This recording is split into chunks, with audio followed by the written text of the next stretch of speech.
always a pleasure to be joined by my next guest. The Caveman David Rickles is back on the show, and he will be headlining the next EFC card, Evolution Fighting Championship, on June the 26th when he meets Justin Baesman. Caveman, how are you, sir? What's up, brother? How are you? I'm good, man. I got no complaints. Yeah, I mean, we're like 3 weeks away now from the big fight night. How's this Yep. camp thus far? How you feeling? Man, so I've been trying to get a fight for a long time now. So I started camp in shape already a little bit. So camp has been really smooth, man. Like, I mean, I keep telling people, but I could fight next weekend if I had to, or this weekend even. You know what I mean? Like, I'm in shape. I'm ready to go. Now, EFC, this is your promotion. So Yeah. how difficult is this to put on this show and then headline the event? Because, I mean, that's got to be a lot on your plate. There's a lot of work, man, and luckily I have some good partners that really help me out. Steve and Chris, a couple guys here locally that just we brought this thing together, and it's always been a dream of mine to fight for my own promotion. We just had to figure out, the semantics involved to make that happen, and yeah, I don't know, it's going down, man. I can't wait. I really can't. It's gonna be fun. Now, with the world opening back up and things getting back to normal, is this going to be a show with full capacity? I mean, are you going to have any restrictions at all? We do that. The people that come in, they need to wear masks, right? But outside of that, no, we've got the green light for up to 3,500 people. I'm expecting 27, 28, and it'll be a damn good event for sure. Now, everyone knows who you are headlining this event, but give me some other fights to keep your eyes on. I'm sure there are a couple of barn burners that people are going to be really excited to see. Definitely. So one cool thing that I really love about our events is we do a mix of everything. So we do MMA, kickboxing, and as well. So this is cool. I'll shout out some of my fighters here in a second, but I'm going to be doing one FC style Muay Thai with MMA gloves on this event. So it's going to be a banger for sure. Okay, that's exciting. So give me a couple names. Shout out some of these fighters. We've got Alex McGowan. He's man. He's a military guy around here, around town. He has a huge following, but he's also extremely talented, and he's really turned the corner in the last couple of years. We've trained together quite a bit, man. Especially Wichita isn't that huge, so I train with everybody. Sometimes guys end up fighting each other from around the city and stuff like that, but we all train together. Alex McGowan, he's 7-3 right now, but like I said, he's really turned the corner, and he's evolving his striking. He's always had really good grappling. He's a title fight on that night, and he's definitely someone to keep an eye out for. So what are your goals for this promotion moving forward? I mean, you're still fighting. Obviously, you'll be doing that for a little while longer, I imagine. What are you hoping to turn the EFC into here as I guess you evolve here in your career in MMA? If we're just being honest, like I want this to be the premier Midwest, Wichita, Kansas type of show, man. I want people to think twice about starting their own show because they got some stiff competition. You know what I mean? I treat the fighters well. I pay well. I pay more than a lot of people here locally. So, yeah, I of course I want to make money doing this. We haven't made a whole lot. Part of me fighting on the show is to get more eyes on it. Yeah, no doubt about that. Now, it's been a minute since we have spoken last. A lot has happened. Obviously, the 2020 pandemic. How did that affect your business? I believe you had, what was it, a car wash at one point? Like, tell me just personally, like how your life has been affected and how well you're doing now. I do a little bit of everything, man. My wife always jokes that I have 5 jobs. So I own car washes, yes. I own EFC, yes. I personally train people. I do just about anything, man. I mean, if I got the time in the day, and I still try to make, I'm a very conscientious person about my time and how I spend it. I make time for my kids to play baseball and go fishing and stuff like that. So I don't know. I value my time, but I also value money.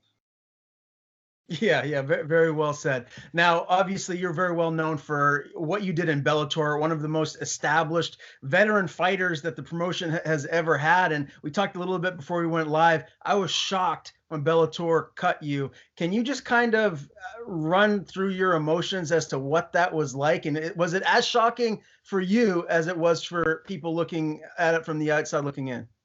Well, in hindsight, so like the weird thing is like I think they knew it was as weird as I thought it was gonna be, right? So they like never officially cut me. At least via emails and stuff like that. I don't even know if they ever did a presser to say that I was cut or anything like that, but or gave anybody information. But anyway, um, that happened, and they kind of played ragtag emails back and forth, this and that for a while, and it was just really strange because I've only lost to the best of the best, man. I mean, we look at guys like Mike Chandler who go over there. We look at Yaroslav Amosov, who's fighting for the Bellator world title right now. These guys are no joke. Let's dive into that last fight with Amosov. Obviously, a high level guy fighting for the championship here next. Is there something you would have done differently looking back on that fight now? Round two losses and what you wanted, but again, it's a very elite guy. You know, I would have approached the training maybe a little bit different.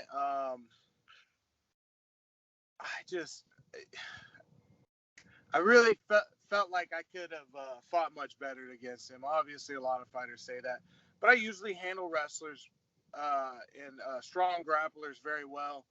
Um, I got frustrated, is what happened. In the cage when you're a fighter like myself, like I feel the crowd, like, and they're fucking dead silent in there because really nothing's happening. Like he's not really landing any punches from the top or anything like that. I'm not really able to do anything from the bottom because he's strong and he's a good grappler. And I was having trouble getting up. Hindsight's 2020, man. Like I feel like I should have worked to the cage instead of tried to work on the open mat and try to stand up. And I was just trying to force the stand ups right there in open mat. I should have worked to the cage. I knew what I did wrong, but it was too late, man. I tried to stand up open mat, which anytime you try to get up, you're opening yourself up to submissions, attacks. Anytime you create space in jiu-jitsu. So yeah, I made some really, I'll be honest, like kind of amateur mistakes in there, and it really cost me. Well, again, against a very high level guy, I'm sure a second fight will go differently if that ever does happen. Let me just ask you too about the BKFC fight that you had after that, because that was your debut for the promotion. Really exciting. BKFC is a sport that's on the rise here. You get a UD win over Cliff Wright. What was that experience like? Is that something that your fans can expect to see you do again soon?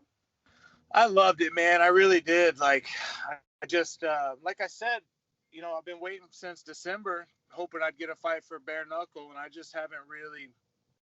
I mean, they've just kind of kept me on a leash. You know what I mean? Like they kind of telling me I'm gonna fight here and fight there, and then kind of nothing happens. I get it. There's a pandemic going on at this time. This and that is happening, and I told them right before I signed this fight for myself. I said, hey. I still am very much. I want to do bare knuckle. I loved it. I loved every second of it. I know my style is made for that type of fighting, and I said I hope you'll keep me in mind for the future. So I'm gonna do this card for myself, get some eyeballs on my own event, and hopefully, maybe bare knuckle. Yeah, that would be really exciting. I know the fans would love to see you fight more in the BKFC promotion. You obviously former Bellator fighter, now have your own promotion. It's been for a while now, and here you are headlining it. Tell me, when you look at the sport of combat sports, MMA in general just rising, you look at all these YouTube stars like the Paul brothers, and they're making all these millions and millions of dollars. Like, is that something like a veteran like yourself would ever consider doing, moving forward? Like, would I? Yeah. I mean, definitely. Sign me up, bro. But thing is, I can't even knock these guys, man. Like we know as much as anybody else. Like it's eyeballs on you. That's how these companies make money. And if they got these YouTubers, Jake Paul, this and that, they've got millions of eyeballs on them, right? They're pulling in an entire new pool of people to watch these events. So I know that they're generating crazy money when they do it. Is it kind of it's a freak show, definitely. And I mean, if we could, I wish it wasn't as cool as it was. You know what I mean? Like, I wish people would like just be like, oh no, we can't give them a time of day because we need to respect the real fighters more. But man, that's just not how we work, So Would a fight with Jake or Logan Paul, a boxing match with you, would it get out of the first round, or would you finish either one of those guys? I definitely finish him, man. That's the thing is like, okay, he's fighting Tyron Woodley or whoever it is now. I can fucking box too. Okay, I've been in there with pros. I know how to box as well. Like, working on bare knuckle for a year straight really has helped my overall game, man. My head movement, everything. Like, I've enjoyed like slowing things down, looking at the sweet science of boxing. Like, it's made me respect it a lot more as well too. But yeah, I don't know. I would beat their ass. They couldn't the volume, and like I'd gas them in 2 rounds and they'd be done. I'd finish them easy. So Let's talk about this fight with Justin Baesman. Again, the main event here, June 26th, the next EFC card. How do you like this matchup? I definitely think it's a favorable matchup for me. He's been around for a long time. At the end of the day, man, I just think I'm better, and that's what it boils down to. And I think that's what the event. I mean, he comes in there and throws down. Like, he fought for bare knuckle and a few other companies and Bellator and this and that. But at the end of the day, man, I think I'm personally better. Give me official prediction. How does it end? I'm hoping spinning wheel kick second round. I do think I'll get a second or third round finish though.